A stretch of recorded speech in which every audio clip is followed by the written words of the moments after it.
श्रीराम नमस्कार. आज 1 ऑगस्ट 2021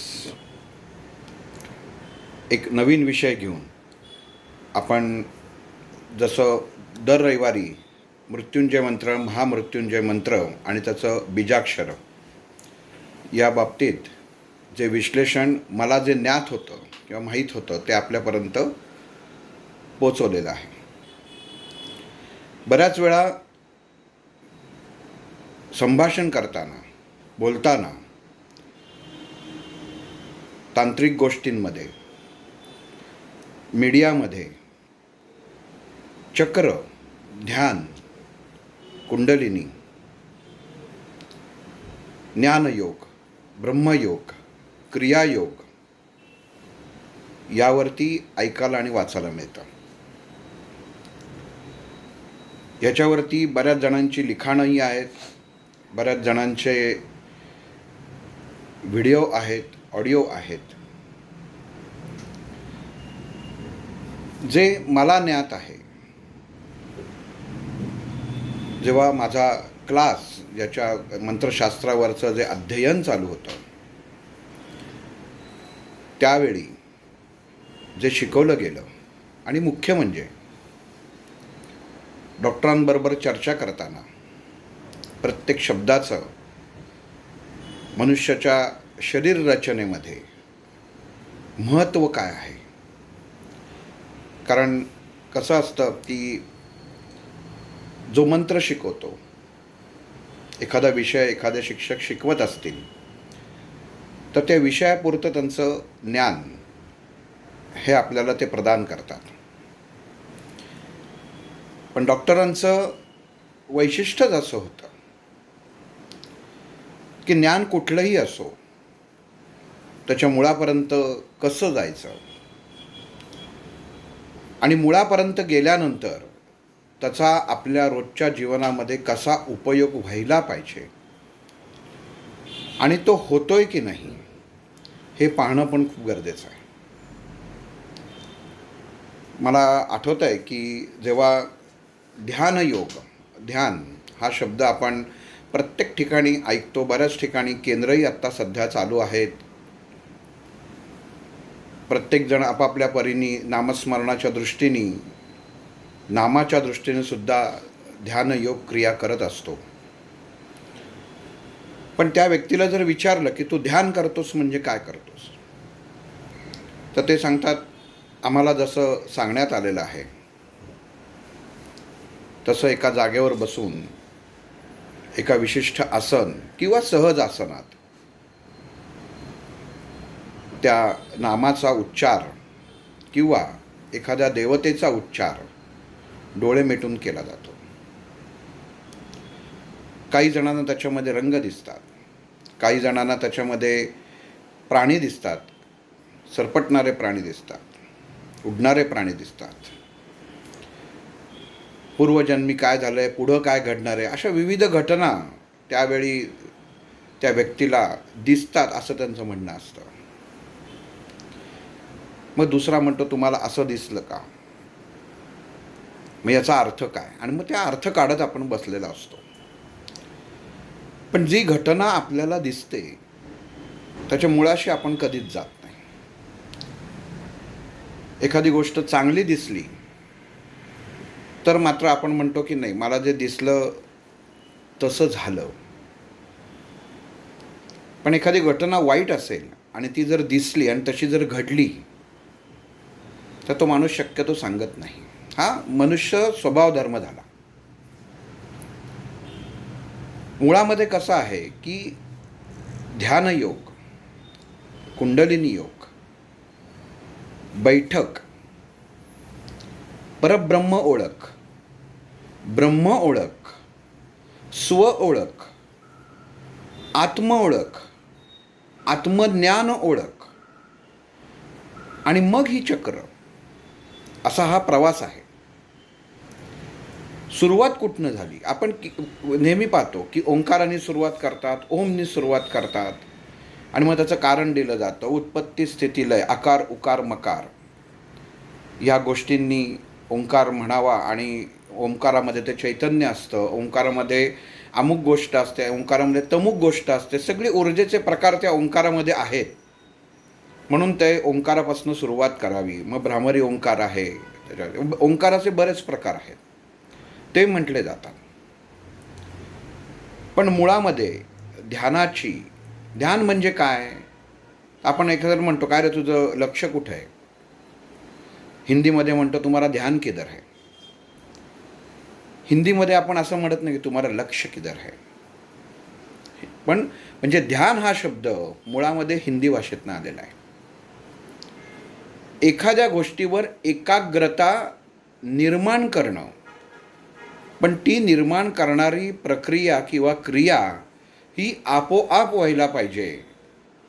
त्याच्यासाठी कुठल्याही प्रकारची शारीरिक मानसिक ओढाताण होता कामा नये.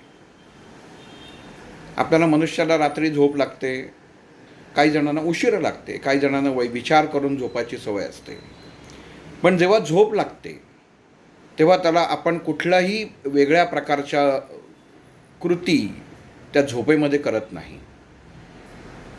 मग तेव्हा झोपेत ज्या हालचाली होतात, मानसिक होतात, वैचारिक होतात आणि शारीरिक होतात, तर त्या झोपेत होतात, म्हणजे सुप्त अवस्थेत होतात.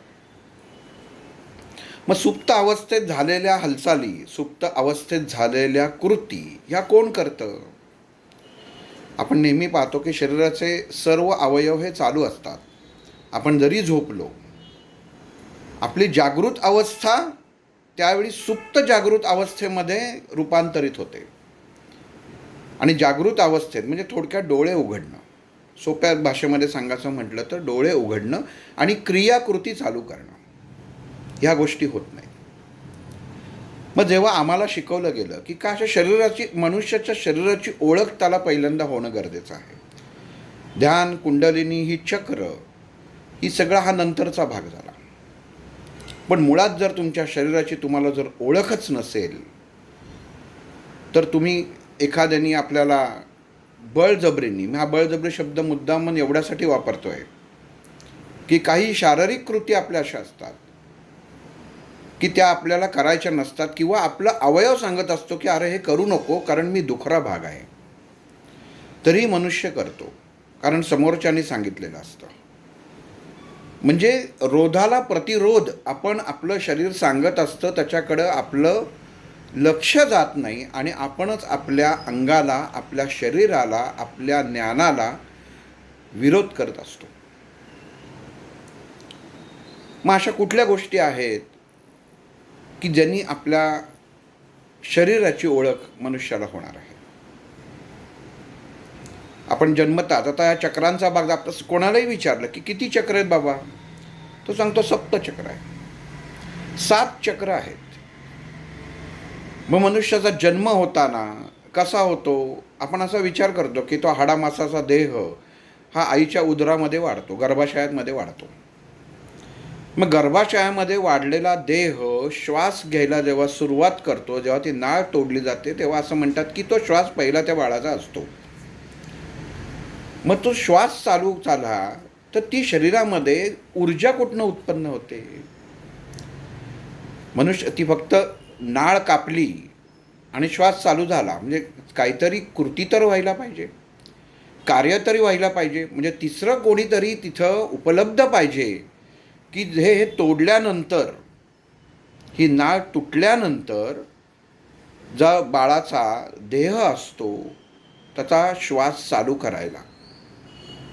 मग आपण असं त्याच्यामध्ये विचार केला की नाही, तो मुळात श्वास चालूच असतो, नुसता आपण ती नाळ कापली की तो आपोआप चालू होतो, असं होणार नाही. तसा श्वास कसा चालू होईल? तसं जर असतं तर मनुष्याचं मरण हा भाग आलाच नसता. मग अशी कुठली क्रिया होते की ज्याच्यामुळे मनुष्याचा देह ऊर्जित अवस्थेमध्ये येतो आणि ती ऊर्जा मनुष्याच्या देहामध्ये उत्पन्न होते? रोजच्या सहजीवनामध्ये आपण इतक्या गोष्टी उपभोगत असतो, भोगत असतो, पण या छोट्या छोट्या गोष्टींकडं लक्ष देत नाही. कारण एकाच ठिकाणी मुख्य मूळ मुद्दा काय की ही चक्र आणि याचं अमुक याचे बीजमंत्र आहेत, ह्या गोष्टी आहेत, तेवढं करायचं आणि आपण परस्पर तो प्रयत्न करतो. आणि त्याच्यामुळं होतं असं की अर्धवट ज्ञान प्राप्त होऊन शरीरावरती विपरीत परिणाम होतो. म्हणून कधीही चक्र ही क्रिया, शरीर धारणाची क्रिया, शरीर यष्टी तयार करायची क्रिया, म्हणजे जर आपण व्यायाम म्हणतो, ह्या क्रिया मार्गदर्शकाच्या मार्गदर्शनाखालीच चालू करणं गरजेचं असतं. कारण जशी तुमच्या देहाची तुम्हाला ओळख पहिल्यांदा करून देणारा कोणीतरी पाहिजे, तसाच तुमचा देह ओळखणारा सुद्धा कोणीतरी पाहिजे. 10 वेळा सांगितलं की श्वास खालीवर खालीवर घ्या, पण तो श्वास घ्यायला जर तुमच्या देहाला त्रास होत असेल तर ते समोरच्याला कळणं गरजेचं असतं की मी सांगितलेली कृती ह्याला करताना शरीराला त्रास होतोय. त्यामुळे आपल्याबरोबरच समोरच्या व्यक्ती जो आपल्याला मार्गदर्शन करत असतो, मार्गदर्शन म्हणजे काय, ज्या विषयावरत्या मार्गावरती रस्त्यावरती आपण चालणार असतो त्याचं दर्शन जो घडवत असतो त्याला मार्गदर्शक म्हणतात. त्यामुळे जे मार्गदर्शन जो करत असतो त्याला आपला देह माहीत असणं खूप गरजेचं आहे. मग इथं मनुष्याचा देह, माझा देह काय आहे, हे जर मनुष्याने ओळखाचं पहिल्यांदा ठरवलं तर ध्यानाची निम्मी अवस्था ही तिथंच प्राप्त होते. पण आता प्राप्त करायची कशी? मग त्याच्यासाठी शरीरातले सगळे आपल्या स्वतःचं शरीर, आणि सगळ्यात सोप्या भाषेत म्हणजे डॉक्टरांनी आम्हाला सांगितलं की जर या 7 चक्रांचा, मुळात 7 चक्रच नाहीत, मग हा परत वादादित विषय होईल. सहस्त्रार जे आहे ते चक्र नाहीच आहे.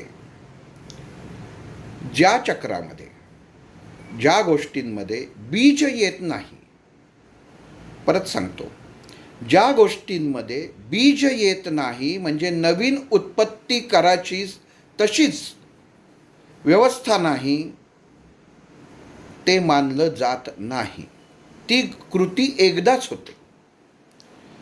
मनुष्याचे सर्व शरीराचे अवयव, ज्याच्या प्रत्येक शरीराच्या अवयवावरती ज्या ज्या चक्र आपण पुढं पाहणार आहोत त्याचं परिणाम आहेत, त्यांचं नियंत्रण आहे, कंट्रोल आहे, या सर्व गोष्टी आजच्या जमान्यात आपण पाहतो की एका अंगातनं दुसऱ्या अंगात बदलता येतात, ज्याला अवयव प्रत्यारोपण म्हणतात.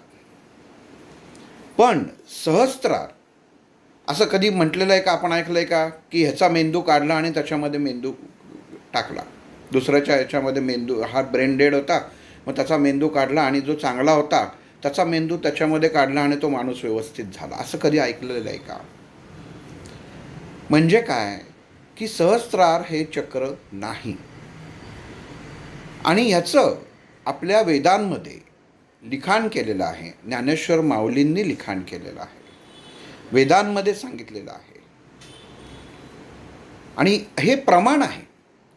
आपण नेहमी एखाद्या गोष्टीचा अभ्यास करताना त्याचा प्रमाण काय, अशी जगतामध्ये कुठलीच निर्मित आणि बदल होणारी गोष्ट नाही की ज्याचं बीज नाही. बीज म्हणजे कसा की त्याचा मंत्र येतो, आणि तसंच बीज म्हणजे उत्पत्ती, ती गोष्ट नवीन उत्पत्ती करू शकतो. माणसाचा हात तुटला, आपण कृत्रिम लावू शकतो. माणसाचं हृदय त्याच्यामध्ये जर आता झालं तर आता संशोधनाने आपल्याला माहिती आहे, आपण हृदय पण बदलू शकतो, फुफ्फुसाचं कार्य करू शकतो, उदराचं कार्य करू शकतो. म्हणजे शरीराचा, डोळ्याचा आहे, डोळे बदलू शकतो. कानाच्या मध्ये काही जर जडणघडण किंवा अडचण आली तर तिथंही सुद्धा आपण तांत्रिकदृष्ट्या, यांत्रिकदृष्ट्या बदल करू शकतो. पण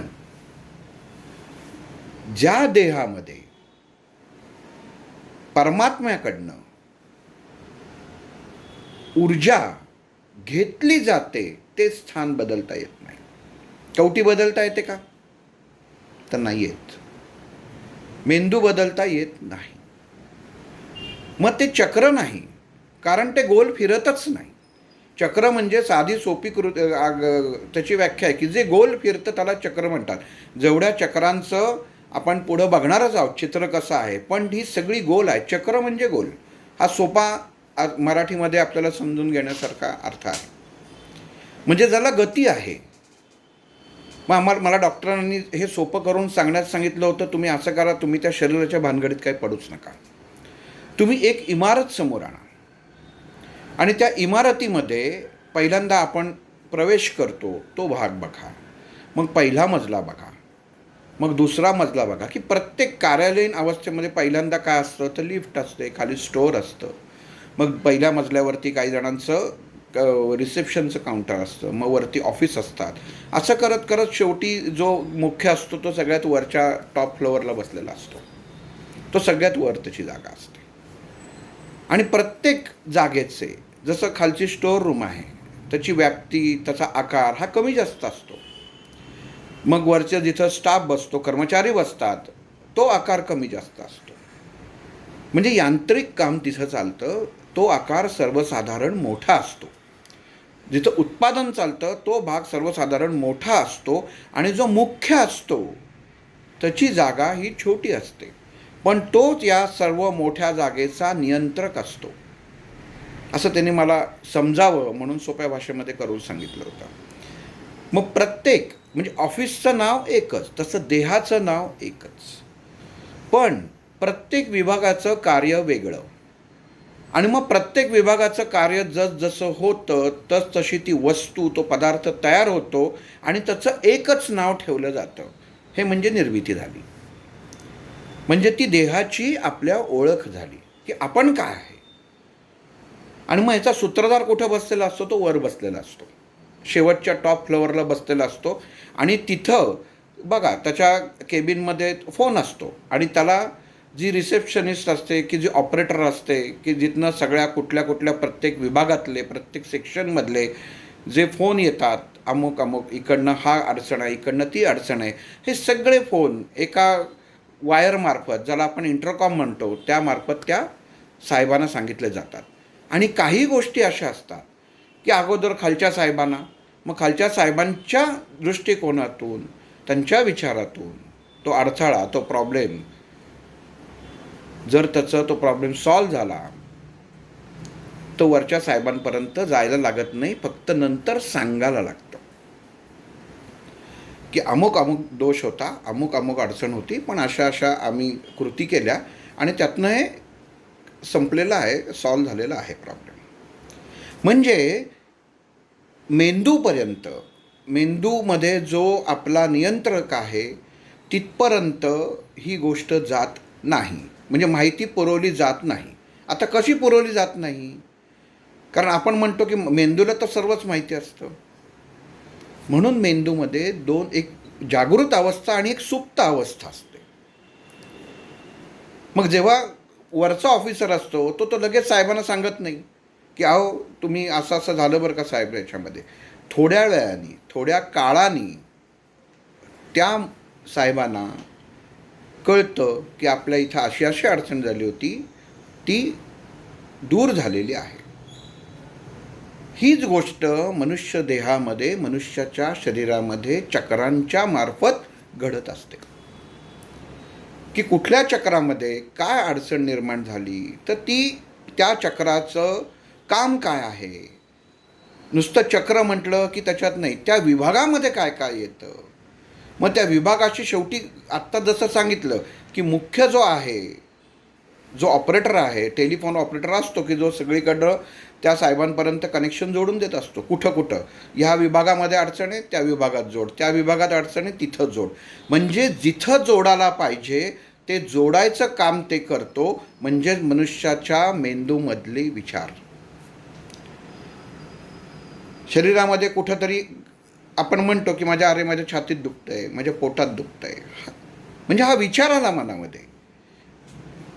मग ही गोष्ट झाल्यानंतर जर तुम्ही या देहाची तुम्हाला ओळख असेल तर त्या देहाला, त्या चक्राला तुम्ही त्या बीजमंत्राद्वारे सांगू शकता, बाबा रे माझ्या छातीत दुखतं आहे, माझ्या पोटात दुखतं आहे, तर तू जरा काहीतरी त्याच्यामध्ये लक्ष घाल. याला म्हणतात चक्राचं जागृतीकरण किंवा चक्र गतिमान करणं. पण ही गोष्ट सहज साध्य होणार आहे का? कोणाला सांगायचं? मी कोणाला सांगू? आपण जसं म्हणतो की घरात आहेत, घरात 4 माणसं आहेत, अमुक काम करायचं आहे, एक असं समजून चाला की घरामधला दिवा गेला आहे, घरामधला 4 जण आहेत आणि त्यातला एकच उंच आहे, तर आपण काय म्हणतो, अरे तुझा उंच आहे, तुझा हात पोचतो, तर तू तेवढा दिवा बदलून दे. पण मोठा उंच असलेला माणूस दिवा बदलणारा जर असेल तर याचा अर्थ असा होत नाही की जो बुटका आहे तो दिवा बदलू शकणार नाही. मग त्याला तो म्हणेल मी शिडी घेतो आणि तो दिवा बदलतो. म्हणजे ते कर्म, ती क्रिया, ती व्यक्तीसुद्धा करू शकते. फक्त आपण कोणाला सांगतो योग्य माणसाला हे महत्त्वाचं आहे. की जो उंच आहे त्यांनी काम पटकन होणार आहे आणि जो बुटका आहे त्यांनी काम होईल, पण त्याला एक मदत लागेल, एका यंत्राची मदत लागेल, शिडीची मदत लागेल की त्याच्यावरती चढून तो ते बदलू शकेल. तसं शरीरामधले रोग कुठल्या यंत्रानी, हे चक्र म्हणजे यंत्रच आहे, कुठल्या यंत्रानी नियंत्रित होणार आहेत हे आपण पाहिलं पाहिजे. हे आपल्याला ओळखता आलं पाहिजे. पोटात दुखतंय त्याचा अर्थ असा नाही की पोटात दुखतंय तुम्हाला सांगितलं कोणी, तर त्या मेंदूने सांगितलं की अरे तुझ्या पोटात दुखतंय. मग ही जाणीव जेव्हा मनुष्याला होते तेव्हा त्याच मेंदूला सांगितलं पाहिजे की अरे तू अशी अशी गोष्ट कर म्हणजे त्या पोटाकडे हा निरोप पोचव. साहेब सांगतो की असं कर, तुम्हाला अडचण आली आहे ना, मग तुम्ही अमुक अमुक कृती करा म्हणजे तुमचं काम होऊन जाईल आणि तुमची अडचण दूर, प्रॉब्लेम सॉल्व्ह झाला की मला फक्त परत कळवा. मग मेंदू सांगतो की अमुक चक्राला, तुझ्या शरीरामध्ये ही जी चक्र आहे साहीच्या साही, या चक्रामधला तू ह्याचा वापर कर आणि तो वापर केला की तुझं पोट थांबणार आहे. ही अवस्था माहिती करून घेणं म्हणजे चक्राचा अभ्यास आहे. मग जागृत अवस्था आहे. मग ही सुरुवात होते कशी शरीराची. प्रत्येक देहाला चक्र ही दिलेलीच आहेत, मूळतच दिलेली आहे. पण मग ही शारीरिक अवस्था आपल्याला प्राप्त होण्यासाठी मनुष्याचा देह, हा स्वतःचा देह ओळखणं खूप गरजेचं आहे. मग जसं सांगितलं की नाळेशी आईच्या बेंबीशी आणि त्या बालकाच्या बेंबीमध्ये, नाभीमध्ये म्हणतो आपण त्याला. नाभीमध्ये का म्हणतो, तर बेंबी चक्र म्हणत नाही तर नाभी चक्र म्हणतो, कारण ती फिरते. जर बेंबीचा आकार जर आपण कधी जर बघितला तो त्या विवरासारखा असतो. आणि हे जे विवर आहे हे खोलात गेलेलं असतं. आणि प्रत्येक गोष्ट, ही पृथ्वी, हे जग, हे आकाशाच्या आतला भाग आणि आकाशाच्या पलीकडचा भाग, ह्या दोन्ही गोष्टी त्या विवरांमध्ये अडकलेल्या आहेत, ज्याला आपण कृष्णविवर असं सध्या म्हणलं जातं. त्याच्यावरती अभ्यास चालू आहे. कृष्णविवर म्हणजे काय, की जे फिरतंय आणि सूक्ष्मापर्यंत जात आहे. भोवऱ्याचा आकार डोळ्यासमोर आणा. भोवरा बघा कसा वरती जाड असतो आणि खाली आरीकडं सूक्ष्म होत जातो. आणि जसा तो फिरवतो तसा त्याला गती मिळते आणि त्या खिळ्यावरती खाली जे चूक असते त्याच्यावरती तो फिरत राहतो. आणि जेव्हा थांबतो तेव्हा तो असा वाकडा होऊन एका बाजूला भरकटला जातो. मग ही गती आपल्या डोळ्यासमोर आणा. कृष्णविवाराचा अभ्यास करताना, विश्वाच्या निर्मितीचा अभ्यास करताना बघा की सरळ गती होत नाही, तर या भोवऱ्यासारखी गती होते. कारण जेव्हा हे विवर, ही गती कमी होते तेव्हा ती तिरकी जाते. हे कायम प्रत्येक कृती ही कशी चालते हे लक्षात घेणं गरजेचं आहे. जरा आपण म्हणतो की स्वभावामध्ये हा तिरसट स्वभावाचा कसं विचारलं तर तुझं म्हणणं नाही, काही झालं तरी छोटं झालं की चिडतो. मग तू चिडकाय म्हणणार, तिरसट का म्हणतो, तर विचारांनी तिरका चालणारा. म्हणजे काय झालं तर मनामध्ये, विचारांमध्ये उत्पन्न होणारी विवराची जी कंपनं आहेत ही त्याला नीट नियंत्रित करता येत नाहीत आणि मनामध्ये, विचारांमध्ये उत्पन्न होणाऱ्या गोष्टी या भरकटत जातात. त्या माणसाला तिरसट म्हणतात. की आपण बोलतो एक आणि तो समोरच्याला कळतं दुसरंच आणि त्याला तो प्रतिक्रियाही तशीच देतो, म्हणून त्याला तिरसट डोक्याचा माणूस म्हणतात. मग जेव्हा मनुष्याचा, त्या बालकाचा जन्म होतो, जसं नाळ तोडली जाते आणि मनुष्य देह, तो बाळाचा देह हा वेगळा होतो. सर्व चक्र त्याच्यामध्ये जागृत असतात, पण त्याच्यामध्ये चैतन्य अवस्था ही ह्या माथ्यातनं, ह्या कवटीच्या ह्या इथल्या भागातनं, मेंदूच्या, ज्याला टाळू म्हणतो आपण, त्या टाळूतनं ती शक्ती, ती ऊर्जा त्या देहामध्ये प्रवेश करते. कुठल्याही प्रकारे नाभीतनं ती ऊर्जा शरीरामध्ये उत्पन्न होत नाही. ती ऊर्जा त्या टाळूमधनं प्रवेश करते आणि मनुष्याच्या शरीरामध्ये चेतना अवस्था त्या क्षणाला निर्माण होते. आपण लहानपणी बघितलं असेल की लहान मुलाचं टाळू भरतात. तर का भरतात? तर ती एनर्जी, ते चैतन्य, ह्या चैतन्याला तुम्ही गती देत असता आणि त्या मुलाचा टाळू भरला जातो. असं त्याला मारतात किंवा असं त्याला मसाज करतात. त्याला टाळू भरणं म्हणतात. भारतीय संस्कृतीमध्ये, भारतीय धर्मामध्ये हा एक संस्कार सांगितलेला आहे. हे लक्षात ठेवलं पाहिजे की टाळू भरणं हा एक संस्कार आहे. मग त्याच्यामध्ये वापरले जाणारी केळीची पानं आहेत, भात आहे, नारळ आहे. ह्या सर्व गोष्टी कशा वापरल्या जातात? हे टाळू भरण्यासाठी. कारण ऊर्जा आली तर ती तेवत राहण्यासाठी तेल लावतात. कधी विचार केला का आपण की टाळू भरण्यासाठी तेल का लावतात? कारण जर दीप प्रज्वलन तुम्हाला जर करायचं असेल तर त्याला तेल असणं खूप गरजेचं आहे. आणि तेल ही गोष्ट अशी आहे की शरीरामध्ये पसरते, शरीरामधल्या प्रत्येक भागामध्ये ऊर्जा नियंत्रित करण्याचं काम तेल करते. आपण म्हणतो की तेल लावा म्हणजे त्वचा कोरडी पडणार नाही, तेल लावा म्हणजे सांधे तुमचे दुखणार नाहीत. त्याचं कारण असं की त्या त्वचेमध्ये, त्या त्वचेच्या खाली असलेली केंद्र ही त्या तेलामुळे जागृत अवस्थेमध्ये राहतात. म्हणून त्याच्यासाठी टाळू भरणं हा जो हिंदू संस्कृतीमध्ये एक कुलाचार सांगितलेला. मी कुलाचार हा शब्द एवढ्यासाठी वापरतोय की मनुष्य कुलाचार करतो त्याच्यामध्ये हा घटक येणं खूप गरजेचं आहे. आणि आम्हाला डॉक्टरांनी जेव्हा सांगितलं की ह्याला कुलाचार जेव्हा आपला हिंदू धर्म मान्य करेल की टाळू भरणं, तेव्हा ह्या जी गोष्ट सांगायचं कारण असं की नंतर लहान मुलांमध्ये चिडचिडेपणा, इतर गोष्टी जेव्हा दिसायला लागतात, कळायला लागतात, हे याच्यासाठी होतात की ते टाळू भरणं नीट होत नाही. हा एक भाग झाला. दुसरा भाग काय की तो टाळू भरणारी व्यक्ती, तिची ऊर्जा पण योग्य हवी.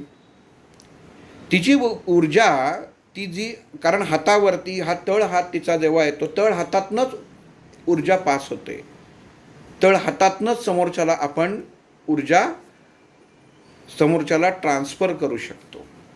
बाकी शरीरातला कुठलाच अवयव असा नाही की जिथनं आपण ऊर्जा दुसऱ्याला स्पर्श करून देऊ शकतो. डोळ्यातनं ऊर्जा तुम्हाला स्पर्श न करता देता येते. पण जो टाळू भराचा आहे त्याच्यासाठी तुम्हाला हाताचा स्पर्श असणं गरजेचं आहे. आणि तो स्पर्श ज्या स्त्रीचा, पुरुषांनी कधी जनरल टाळू भरताना पाहिलेला आहे का? तर नाही पाहिलेला. मग स्त्रीच टाळू का भरायचा? म्हणजे घरातली आई असते, आजी असते, किंवा अजून काही हल्ली आपण म्हणतो की त्या स्त्रीला स्नान घालण्यासाठी एक बाहेरनं बाई ठेवली जाते की अमुक अमुक ह्या गोष्टी तुला करायच्या आहेत. तर ह्याच्यासाठी पुरुष ठेवला जात नाही. तर असं आपण म्हणून पुरुष कसा ठेवणार? स्त्रीचं काम आहे तर पुरुष कसा होईल? का पुरुष त्या बाळाचं टाळू भरू शकत नाही का? तर भरू शकतो.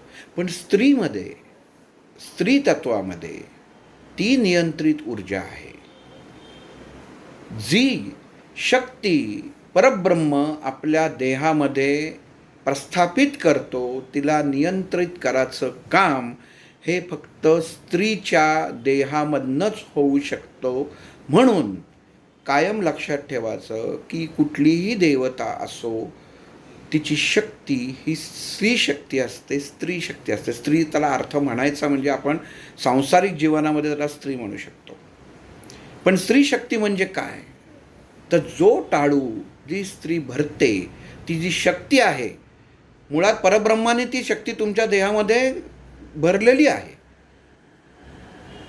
पण तिला गती देणं, तिला वाढवणं हे काम ज्या हाताने होतं, ज्या स्त्री देहातनं होतं, ती स्त्री शक्ती ही नियंत्रित असते आणि अनियंत्रित असते. त्याचं सगळ्यात मुख्य कारण म्हणजे असं आहे की नैसर्गिकरित्या स्त्रीला शरीरामध्ये स्वतःतला अग्नी, स्वतःतली ऊर्जा नियंत्रित करायचं वरदान आहे, ज्याला आपण महिन्यातला मासिक पाळी म्हणतो.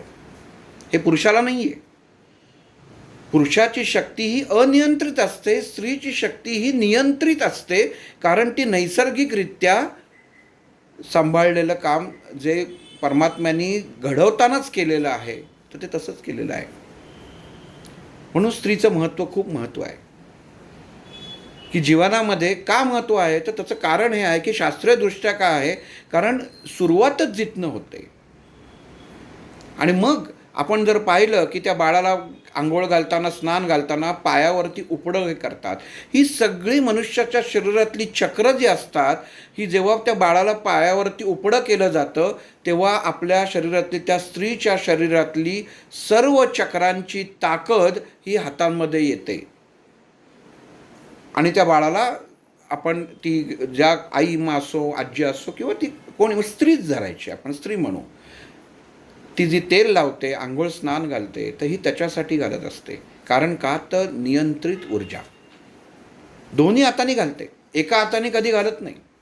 कारण नियंत्रित ऊर्जा ही दोन्ही हातांनी म्हणजे समतोल राहतो, ते दोन्ही हातांनी करू शकत नाही. म्हणून मनुष्य देह ओळखताना पहिल्यांदा आपण सुरुवात कुठनं करायची, तर आपल्या शरीरात येणारी ऊर्जा कुठनं येते, तर इथनं येते. मग बऱ्याच जणांना त्याला सहस्त्रार चक्र म्हटलं, पण सहस्त्रार चक्राला बीज मंत्र नाही. त्याचं कारण असं की ती परमात्म्याचं स्थान आहे, ऊर्जेचं स्थान आहे. आता बऱ्याच ठिकाणी क्लासेस घेताना, मेडिटेशन घेताना सांगतात, मग तिथं कारण जर स्थानच माहीत नाही तर मग काय करायचं, मग ठोकून देतात की तुमचं गुरुचं नाव घ्या. पण गुरुचं नाव घ्यायचा तुम्हाला तिथं अधिकारच कसा येतो की जी गोष्ट परमात्म्याच्या अधीन आहे, ज्याचं नियंत्रण परमात्म्याने केलेलं आहे, तिथं आपल्याला दुसऱ्याचं नाव घ्यायचं, नाम घ्यायचं अधिकारच नाही. आणि सहस्त्रार चक्रामध्ये कुठल्याही प्रकारची गती तुम्ही बदलू शकत नाही. आणि तिथनं कुठलाही मेंदूवरती कोण ताबा मिळवू शकतो का, आपण म्हणतो विचारांवर ताबा मिळवा. मेंदूवरती, त्या ऊर्जेवरती कोणीही ताबा मिळवू शकत नाही. आणि सगळ्यात महत्त्वाची, आता आलय म्हणून तुम्हाला सांगतो की जेव्हा मनुष्य देह चैतन्य अवस्था सोडतो, म्हणजे मृत होतो, आणि जेव्हा त्याचा स्मशानामध्ये जेव्हा तो देह जाळला जातो, तेव्हा आपण पाहिलेलं आहे की ती कवटी फुटते, त्यातनं एक प्रकारचा आवाज येतो आणि मग ती लोकं जातात. पण त्याचा कधी विचार करत नाहीत की ही फुटली का. असं म्हणतात की त्याच्यामध्ये हवा भरलेली असते, ती फुटते आणि म्हणून जातात. पण शास्त्रीय कारण असं की ती शक्ती तेव्हा त्या देहातनं पूर्ण मोकळी होते आणि मग ती माणसं सगळी जातात. म्हणून सहस्त्रार चक्राचं सुद्धा तेवढंच महत्त्व आहे. सगळं उच्च स्थानावरती ते आहे आणि ते चक्र नाहीच मुळामध्ये, ते षटचक्रच आहेत. आणि मग आपला देह हा जी चक्र जी आहेत, तू जर त्याचा अभ्यासाचा असेल तर मुळामध्ये तुमचा देह काय, तर तुमच्या देहामध्ये असलेला तुमचा रक्तगट काय आहे, तुमच्या देहामध्ये असलेलं, आपण जसं आत्ताच्या भाषेमध्ये कॅल्शियम काय आहे, प्रत्येक घटक, पोटॅशियम असो, फॉस्फरस असो, जेवढे काही घटक आहेत ते शरीरामध्ये कसे आहेत, ह्याची दृष्टी मनुष्याला हा अभ्यास करायच्या अगोदर त्याचं नियंत्रण किती आहे, त्याची संख्या किती आहे, त्याचा अभ्यास होणं गरजेचं असतं. फक्त देहापासनं, देहातल्या आतल्या मूलाधार चक्रापासनं ते सहस्त्रार चक्र आपण म्हणू नये. कारण आम्हाला दोन्ही ठिकाणी ज्यांनी सांगितलं त्यांच्या शब्दांना प्रमाण होतं. आणि मुख्य म्हणजे प्रमाणापेक्षा कसं आहे की जे आपल्या वेदांमध्ये लिहिलेलं आहे, माऊलींनी लिहिलेलं आहे, माऊलींनी म्हणजे साक्षात भगवंतांनी हे सांगितलेलं आहे की ते त्याचंच आहे. आणि मग जे त्याचंच आहे तर त्याच्यावरती आपण नियंत्रण करू शकत नाही. म्हणून त्याला बीज अक्षर नाही आहे, सहस्त्रार चक्राला बीज अक्षर नाही. कारण ते आपलं नाही. एवढंच 6 चक्र दिलेत ना, देवाने सांगितले ना, हे एवढं माझ्याकडे आहे, बाकी सगळं तुझ्याकडे दिलेलं आहे ना, त्याच्यावरती तू कर. वरचं सगळ्यात नियंत्रण मी करतो, बाकी तू भानगडीत पडू नकोस, तुझ्या हाताने काय करायचं आहे ते तू बघ.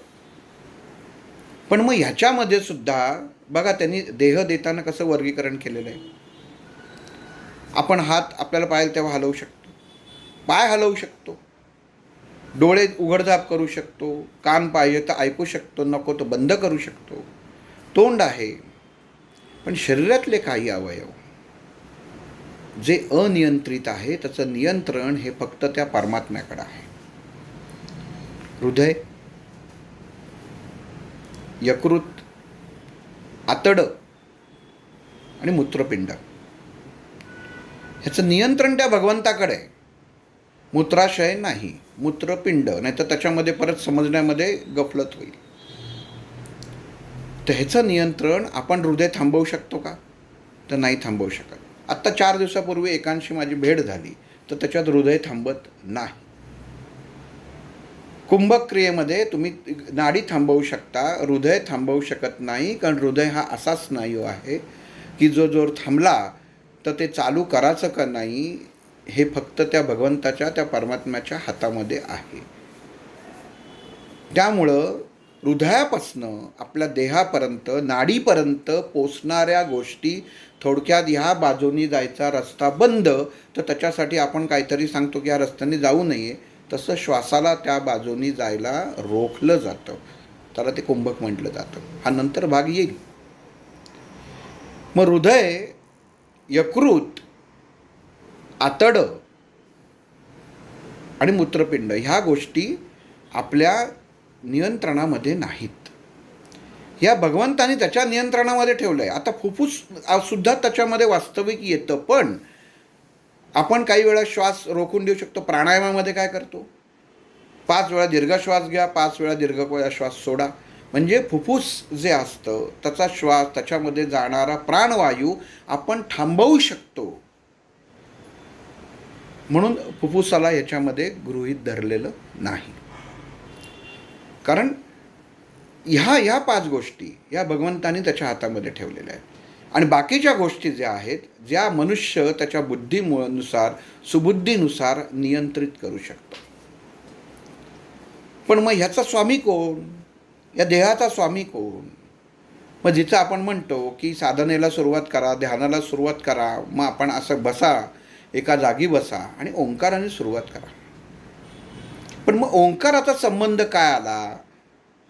आता कोणाला सांगायला काही गरज लागणार नाही की जिथं ओम आला तिथं हे शिवतत्व आलं. हे अगदी लहान मुलाला सुद्धा माहिती असेल की ओम आलाय म्हटलं की त्याची देवता कोण आहे? तर भगवान शंकर आहे. मग भगवान शंकराचा या ध्यान क्रियेमध्ये संबंध कसा आला? कुठं संबंध आहे? कसा संबंध आहे? त्याची एक गोष्ट मी सांगतो. ध्यान क्रिया, कुंडलिनी क्रिया, देहक्रिया ह्या गोष्टींवरती महर्षी व्यासांनी जेव्हा वृद्ध अवस्थेकडे ते झुकले तेव्हा त्यांनी विचार केला की ह्याचं ज्ञान मला आहे, पण हे ज्ञान कोणाकडनं तरी या समाजाला दिलं गेलं पाहिजे. आणि मी जे ज्ञान प्राप्त केलं आहे, मला जे ज्ञान माहिती आहे, हे वास्तविक ज्ञान खरंच कामाला येईल का ह्याचाही विचार करणं गरजेचं आहे. म्हणजे एखादी गोष्ट आपण तयार करतो, एखादं मॉडेल तयार करतो, पण त्याची ट्रायल घेतल्याशिवाय ते विकत नाही. तसं इथं व्यासांच्या मनामध्ये विचार आला की आपण या ध्यानधारणा, कुंडलिनी ह्या सगळ्या गोष्टी ह्या शरीराच्या, मनुष्याच्या मज्जारज्जूपासनं मज्जातंतूपर्यंत सगळ्या ज्या निगडीत आहेत ह्या गोष्टींवरती, ह्या शक्तींवरती नियंत्रण करणारं, असं उपदेश करणारा कोणीतरी पाहिजे. पण हे उपदेश करताना ज्या भगवंताचं, जो स्थितीचा स्वामी आहे, जो भगवान विष्णू आहे, श्रीकृष्ण आहे, त्याचं प्रेमरूप, त्याचा प्रेमभाव हा कमी होता कामा नये. कारण जेव्हा तुम्ही ध्यानात जाता, जेव्हा कुंडलिनी जागृत करता, तेव्हा तुम्हाला सर्व गोष्टी सोडायला लागतात. पण त्या सोडायला लागतात म्हणजे काय, त्या क्षणी त्या गोष्टींपासून तुम्हाला बाजूला व्हायला लागतं. म्हणजे थोडक्यात विरक्त अवस्था तुम्हाला त्याच्यामध्ये प्राप्त करायला लागते. हे संन्यासी लोक हिमालयात बसलेले आहेत, साधू आहेत, त्यांना नातं वगैरे काही नसतं. ते कधी विचार करतात की मला कोणी जन्माला घातलं, माझे वडील कोण, माझे भाऊ कोण, मला काय पाहिजे, माझं रोजची दिनचर्या कशी चालेल, माझं पोट कधी भरेल, हे प्रश्न त्यांना पडतच नाहीत. कारण मानसिक आणि वैचारिक अवस्था ही विरक्त झालेली असते. सगळ्यामधनं मोकळं होणं, रित होणं, त्याला विरक्त अवस्था म्हणतात. पण प्रेमभाव, आता या सृष्टीचा निर्माता आहे, या सृष्टीचा जो नियंत्रण करणारा आहे, त्याला विसरून कसं चालेल. मग व्यासांनी विचार केला की आपण असं करावं की श्रीकृष्णाकडे जावं, भगवंताकडे जावं. पण भगवंत प्रेमरूपी आहेत हे गणपतीने त्यांना सांगितलं. तेवढ्यात गणपती तिथं प्रगट झाले. बघा कसं असतं, आपण म्हणतो ना की सगळ्या चक्रांमध्ये कधी म्हणतो गणाधीश जो ईश सर्व गुणांचा, मूलारंभ आरंभ तो निर्गुणांचा. हा जसा प्रत्येक गोष्ट असो जीवनामध्ये, त्याच्यामध्ये आरंभ हा गणपतीपासूनच होतो. हा गणपती त्या व्यासांकडे गेला आणि त्याला सांगितलं की तुम्हाला असं असं तुमचे जे मनातला जो विचार आहे हा सगळा उत्तम आहे, तर मला काय वाटतं की तुम्ही हे भगवान शंकरांकडे जा. कारण प्रेमभाव, प्रेमरूप हे काही माणसाच्या शरीरातनं रित होणारं नाही आहे. जर प्रेमभावच नसेल तर भगवंताची ओळख सर्वसामान्य मनुष्याला राहणारच नाही. आणि विरक्त जो भाग आहे, हा विरक्ती फक्त स्मशानातच येते. त्यामुळं मनुष्याला जन्मताचा पूर्ण जीवन हे विरक्त घडवायचं का, विरक्त त्यांनी जावं असं तुम्हाला वाटतं का महर्षी, असं गणपतींनी महर्षी व्यासांना प्रश्न विचारला. आणि व्यासांना गणपतीचं ते बोलणं पटलं आणि गणपतींनी हेही सांगितलं की तुम्हाला प्रेमभाव हा जर लक्षात ठेवायचा असेल आणि हा नष्ट व्हायचा नसेल तर तुम्हाला अशाच व्यक्तीची ओळख आणि अशाच व्यक्तीला घ्यायला पाहिजे की जो पूर्ण प्रेमामधनं, प्रेमभावातनं विरक्त आहे, आणि तो म्हणजे फक्त शंकर. आणि मग व्यासांना हे पटतं आणि मग व्यास लगेच गणपतीला म्हणतात मी असं करतो, मी तुला सांगतो तू लिही. आता गणपती पण म्हणतो ठीक आहे, चला तुम्ही सांगताय तर मी तुमचं हे काम नक्की करेन, तुम्ही भगवान शिवशंकरांना भेटून या. पण न थांबता सांगणार असाल तर मी लिहायला तयार आहे, म्हणजे त्याच्यामध्ये तुम्ही जर थांबलात तर मी उठून जाईन. ही गोष्ट साधारण सगळ्यांना माहिती आहे, पण ह्याला धरून आहे याला, म्हणून मी आत्ता परत एकदा सांगतो. आणि व्यास पण हुशार असतात, ते म्हणतात ठीक आहे. आणि ते काय करायतात की 100, ही नंतरची गोष्ट अर्थात आहे हा भाग, की 100 श्लोक झाले की एक श्लोक असा करायचा की गणपतीला विचार करायला लागेल, असं आपण ह्या गणेशाला सांगू, असा विचार व्यास करतात आणि त्या गणपतीला होकार देतात. आणि त्याला सांगतात मी जे सांगतोय, मी जे नंतर ध्यान मार्गाने, ध्यान योगाने, कुंडलिनीच्या बाबतीत, चक्रांच्या बाबतीत ह्या समाजाला जे ज्ञान देईन ते योग्य आहे का अयोग्य आहे हे ठरवायचं काम तुझं. पण ते तू नुसतं ठरवायचं नाही तर त्याच्यावर विचार करून तू त्याला ठरव. म्हणून गणपतीचं स्थान हे सगळ्यात खूप महत्त्वाचं आहे, ऊर्जेची देवता आहे.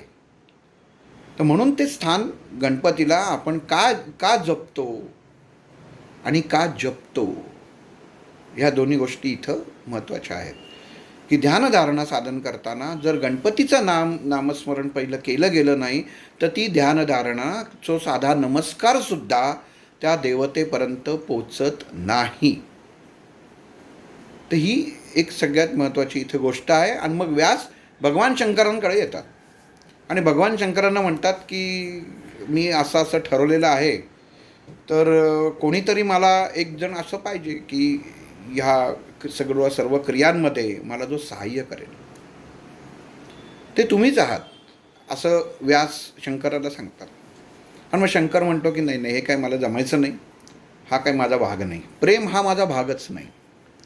विरक्तता हाच माझा भाग आहे. आणि विरक्त शंकराची साधना बघा तुम्ही, विरक्तीकडे प्रेमभाव नाही कुठे. भोळे आहेत पण प्रेमभाव नाही, प्रेमळ नाही.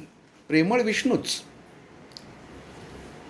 मग ते व्यासांना म्हणतात ठीक आहे, व्यासही हुशार असतात. का शंकराला सुद्धा भोळं का म्हटलेलं आहे, तर व्यास बरोबर तिथं चतुराईने सांगतात त्यांना ठीक आहे.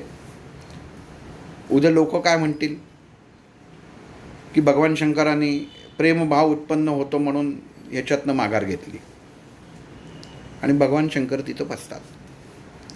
ते व्यासांना म्हणतात की खरं आहे तुमचं म्हणणं, जगाच्या कल्याणासाठी जर मी एवढं इंग्लिशमध्ये सॅक्रिफाईस माझं समर्पण केलं तर त्यात काही बिघडत नाही, माझी तयारी आहे. पण मी कसा येणार, मला लोकांसमोर यायचं नाही. तर तुम्ही काय, तर मग व्यास लगेच म्हणतात की तुम्ही त्याची काळजी करू नका, तुम्ही असं करा, माझा पुत्र होऊन या, मी तुम्हाला कुठेही अडवणार नाही, मी तुम्हाला बंधनात अडकवणार नाही, मी तुम्हाला माझा पुत्र म्हणून, माझी पत्नी आणि मी, आई वडिलांचा तुला हे कर्तव्य आहे मुलगा म्हणून असं कर, असं त्या कर्तव्यातही अडकवणार नाही, कुठल्याही विवाह बंधनात तुला अडकवणार नाही, हे मी तुम्हाला महादेवा मी शब्द देतो. आणि मग महादेव भगवान शंकर या गोष्टीला तयार होतात. आणि मग व्यासांचा पुत्र म्हणून शुकाचार्यांचा जन्म होतो. आणि जन्मताच ते, आता या गोष्टी पौराणिक आहेत, शास्त्रीय आधार. आपण म्हणतो मग जन्म झाला, मग देहापासून झाला नाही, आईच्या उदरातनं झाला नाही, तर तसं नाही आहे. पौराणिक गोष्टी, त्याला प्रत्येक गोष्टींना आधार आहेत आणि आपल्या सर्व ग्रंथांमध्ये हे सगळ्या प्रमाणित लिहिलेल्या आहेत. आणि शुकाचार्यांचा जन्म होतो आणि जन्मताच ते आई वडिलांना सोडून जायला लागतात. आणि तिथं व्यास, शेवटी कसं असतं, आई आईच असते. आपल्या उदरी जन्म झाला काय आणि नाही झालं काय, पण हा माझाच पुत्र आहे. आणि आईचं वात्सल्य आईचंच वात्सल्य. तिला थोडंच माहिती असतं की व्यासांनी अशी काही भानगड केलेली आहे. मग व्यास तिला सांगतात की ह्याला तू थांबवू नकोस, ज्या कार्यासाठी याचा जन्म झालेला आहे ते कार्य ह्याच्या हातनं होणं गरजेचं आहे, तर तू जा. आणि तो शुकाचार्य लगेच जन्म झाल्या लगेच जायला निघतो, कारण कार्यासाठी आलेला असतो. आणि जसा जायला निघतो, जसा पुढं जातो, नेमका व्यासांना तिथं मोह होतो की माझं वय झालं आहे, हे ज्ञान मी देणार, पण जर काही अडचण आली, शारीरिक अडचण आली, तर मी काय करणार. आणि मग ते शुकाचार्यांच्या मागं जातात. म्हणजे बघा, पत्नीला सांगतात, महादेवानं शब्द दिलेला असतो, पण व्यासांचे नेमकं इथं थोडासा घोटाळा होतो. त्यांच्यातलं पितृत्व जागं होतं, प्रेम जागं होतं, आणि ते त्या शुकाचार्यांच्या मागं जातात. आता शुकाचार्य भगवान शंकरांचेच अवतार असतात. ते जसे जातात तसे शुकाचार्य काय करतात, जी आजूबाजूला जंगलातली झाडं असतात त्या झाडांकरवी व्यासांना उपदेश करतात. व्यासांना कळत नाही की काय घडतंय, पण ही सगळी शुकाचार्यांची, म्हणजे त्या शंकराची खेळी असते. एकदा जर तुम्ही शब्द दिलेला आहेत की मला कुठल्या बंधनात मी अडकवणार नाही, कशात अडकणार नाही, आणि हे सगळं मोकळं राहील, मला फक्त जे उद्दिष्ट, जे ध्येय, या देहाचं, ध्यानाचं, कुंडलिनीचं, सर्व चक्रांचं, या जगताचं, परमात्माची ओळख, हे सर्व मला सांगून मला रीत व्हायचं आहे, माझा अवतार संपवायचा आहे, हे जर अगोदर ठरलेलं होतं तर तुमच्या मनामध्ये हे प्रेम उत्पन्न कसं झालं, हे व्यासांना कळणं गरजेचं असतं. आणि मग सगळ्या झाडांना, सगळी झाडं तिथे व्यासांना सांगतात की तुम्ही परत जा, माझ्या पाठीमागं येऊ नका. व्यासांना कळत नाही एवढी बाजूला सगळी झाडं आहेत आणि सगळीकडे ते सगळ्यांना शुकाचार्यच कसे काय दिसत आहेत, ही काय गंमत आहे. आणि ते दगड घेतात आणि ते झाडावर मारतात. हे काहीतरी चुकतंय, इथं कसा दिसतो तिथं कोण, असा कोण आहे, ही कुठली शक्ती निर्माण झाली की जो माझं मन बिघडवतोय, मला त्या विचारांपासून दूर नेतो आहे आणि माझ्यासमोर काहीतरी एक प्रकारची शक्ती अशी निर्माण करतो आहे की माझ्या मुलापासून मला लांब नेलं जातं आहे. आणि मग ते झाडावरती लागतं, ते एका झाडाचं फळ खाली पडतं आणि मग तिथं ते फळ म्हणजे ते झाड, वास्तविक सगळी शुकाचार्यांचीच क्रिया असते. आणि मग ते व्यासानं म्हणतं की जगताने जरी आम्हाला दगड मारले तरी आम्ही देताना त्यांना मधुर फळच देणार, हे तुम्ही लक्षात घ्या. आपण आता विचार केला तर आपण म्हणतो की या गोष्टींचा इथं संबंध काय. तर हे वृक्ष, हे सर्व शुकाचार्य, हे सर्व वृक्ष म्हणजे मनुष्य देहामधले सगळे विकार आहेत. मनुष्याला असलेला, मनुष्यामध्ये उत्पन्न होणारा राग, लोभ, मोह, मत्सर, माया याच्या ह्या फांद्या आहेत की ज्याचा ताबा, ज्याचा स्वामी जरी भगवान शिवशंकर असले तरी मनुष्य थोडंसं कोणाला जरी बोललं तरी त्याला उद्धटपणे बोलतो. म्हणून जसं व्यासांना शुकाचार्यांनी पहिला धडा दिला, व्यासांनी काय केलं, एवढं आयुष्य गेलं त्यांचं. व्यासांचं जर चरित्र बघितलं तर आपल्या सगळ्यांना माहिती आहे. पण शेवटी झालं काय वृद्धावस्थेमध्ये, मुलाच्या ओढीपायी दगड झाडावर मारलाच ना. मग तोच दगड, तोच व्यास म्हणजे मनुष्याच्या शरीरामध्ये उत्पन्न होणारा विकार आहे, जो आपणच निर्माण करतो. शुकाचार्य कोण आहे, तर आपल्या शरीरामध्ये जो भगवंत, जो महादेव, जो ओंकार, आकार, उकार, मकार याचा स्वामी विरक्त अवस्थेत बसलेला आहे, त्याचं मूल म्हणजे मनुष्याच्या विचारांमध्ये उत्पन्न होणाऱ्या गोष्टी आहेत. त्या विरक्तीकडे जायला पाहिजेत, मोकळ्या व्हायला पाहिजेत. मोकळं होणं म्हणजे काय, तर एखादा तुम्हाला बोलला, एखाद्या गोष्टीत तुम्हाला त्रास झाला तर त्याच्यामध्ये तुम्हाला बघाचा दृष्टिकोन तुमचा बदलला गेला पाहिजे. जसं झाडाला दगड मारतो, झाडावरती दगड मारल्यानंतर त्याला वेदना होत नसतील का, सजीवच आहेत, पण तुम्ही जरी दगड मारलात तरी तो देताना मधुर फळ देतो. ही गोष्ट मनुष्याच्या देहाच्या बाबतीत लागू होते. हाच विचार आपण ध्यानाचा अभ्यास करताना, कुंडलिनीचा अभ्यास करताना आधी हा अभ्यासला पाहिजे की आपण जो अभ्यासाला सुरुवात करतोय तो करताना आपल्याला कुठल्या कुठल्या गोष्टींना सामोरं जायला लागणार आहे. ही सगळ्या गोष्टी, हे सगळे विकार आपल्यावरती दगडफेक करणार आहेत, पण आपण त्याला मधुर फळच द्यायचं आहे. म्हणजे आपलं मन जे शांत करायचं आहे, विचार एकाग्र करायचे आहेत. कारण ते जर शांत झालं नाही, जर त्या झाडाने सांगितलं की तू मला दगड मारला म्हणून मी तुझ्यावर कोसळतो, म्हणजे तो विषयच संपला, म्हणजे काय झालं, तर ती गोष्ट संपूनच गेली. परत दोष लागला.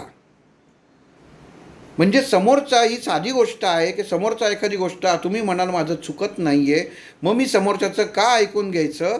तर जिथं भगवंताची ही अवस्था झाली तिथं आपण कोण. मग जेव्हा तुम्ही एखादी गोष्ट ह्या ध्यानासारखी, म्हणून डॉक्टर आम्हाला कायम सांगायची, जी गोष्ट आपण करतो त्याचं मूळ शोधणं गरजेचं आहे की आपण ती करू शकू का नाही, आपला देह त्याच्यासाठी तयार असेल का नाही, का नुसतीच कृती होणार आहे, वरवर कृती नाही. जर आतमध्ये पेरलं गेलं नाही, त्या मूलाधार चक्रामध्ये जर बीज लागलंच नाही, तर त्यातनं वरपर्यंत मस्तिष्कापर्यंत जाणाऱ्या प्रत्येक मज्जारज्जूमधले प्रत्येक घटक, प्रत्येक विवर, प्रत्येक थेंब असे गाठीसारखे थेंब असतात शरीरामध्ये, जे मनुष्याच्या जिथं शिवणी असते तिथं ते मूलाधार चक्र दावलेलं असतं आणि तिथनं त्या मस्तिष्कापर्यंत आपल्या मणक्याच्या पाठीमागनं, पोकळीतनं, पोटाच्या मागच्या बाजूनी, तसा हे सगळी कनेक्शन, जसं टेलिफोनचं मगाशी सांगितलं, कनेक्शन शेवटपर्यंत जोडलेली असतात, तशी कनेक्शन केलेली आहेत. पण मग जो त्या मूलाधार चक्रामध्ये तुम्ही जर पाणीच जर घाणेरडं टाकलं तर ते झाड कसं वाढणार आहे. मग भगवंतानी तुम्हाला शरीरामध्ये ऊर्जा दिलेली आहे, वाटून दिलेली आहे. मग त्या देहाचं, त्या ऊर्जेचं नियंत्रण कसं करायचं ह्याची बुद्धी परमेश्वराने आपल्याला सुबुद्धी आणि कुबुद्धी या मार्गे दिलेली आहे. मग जेव्हा शरीराला शांतमय, पर साधा साधा शब्द आहे, शांतमय अवस्थेत आपल्याला न्यायचं आहे. कारण ही ऊर्जा आहे शरीरामध्ये निर्माण झालेली ऊर्जा. एखाद्याला आपण 1000 रुपये दिले, कसे खर्च करायचं त्यांनी व्हायचं आहे. तसं भगवंताने आपल्याला ऊर्जा दिलेली आहे, त्याचा वापर कसा करायचा हे आपण ठरवायचं आहे. आणि मग ती दिलेली ऊर्जा आपल्याला वाढवायची आहे का कमी करायची? जर वाढवायची असेल तर तुम्हाला त्याप्रमाणे तुमचा देह तयार करणं गरजेचं आहे. आणि त्याप्रमाणे तुम्हाला तयारी करून त्या जागी स्थिर होणं, म्हणजे आसनस्थ होणं, म्हणजेच आसन ग्रहण करणं हे पहिलं महत्त्वाचं आहे. की ध्यानामध्ये, कुंडलिनीमध्ये चक्रांचा अभ्यास करताना तुम्ही काय आसन धारण करता. आसन धारण करणं म्हणजे कुठलंही कपड्याचा तुकडा घेऊन बसणं त्याच्यावरती, किंवा दर्भासन घेऊन बसणं तर असं नाही, पद्मासनात बसणं तर नाही. मग आसन धारण करणं म्हणजे काय? तर शरीरातली जी चैतन्यमय ऊर्जा जी जन्मताच आपल्या टाळूमार्फत शरीरामध्ये प्रवेशलेली असते, तिला स्थिर करणं याला आसन म्हणतात. मग ती स्थिर करायचं तुम्हाला आता तुमचा देह हा विचार करत असतो. मग हा देहाचं तुम्हाला परमात्म्याशी संभाषण करणं, त्याच्याशी तुम्ही गोष्ट करणं, त्याच्याशी तुम्ही एकत्रीकरण करणं ह्याला योग म्हणतात. आणि जो आसन असतं त्याला योग अधिक आसन असा तो योगासन शब्द तयार झालेला आहे. की भगवंताशी, परमात्म्याशी आपण एकरूप होणं आणि ती स्थिरता लाभणं. मग तुम्ही उभे राहिलात म्हणजे आसन ग्रहण केल्यासारखंच आहे, पण आसन ग्रहण करणं म्हणजे त्या परमात्म्याशी एकरूप होणं, म्हणजे स्वतला विसरणं, स्वला विसरणं. मग मनुष्याला स्वला कसं विसरायला पाहिजे? आपला देह धारण करताना मनुष्याला जी ऊर्जा मिळाली आहे ती ऊर्जा शरीरामध्ये कसं काम करते, कुठल्या शरीरातल्या भागामध्ये किती टक्के ऊर्जा असते, कशी त्या भगवंतानी ती देतानाच विभागली आहे, याचा अभ्यास आपण पुढच्या भागात करू. श्रीराम.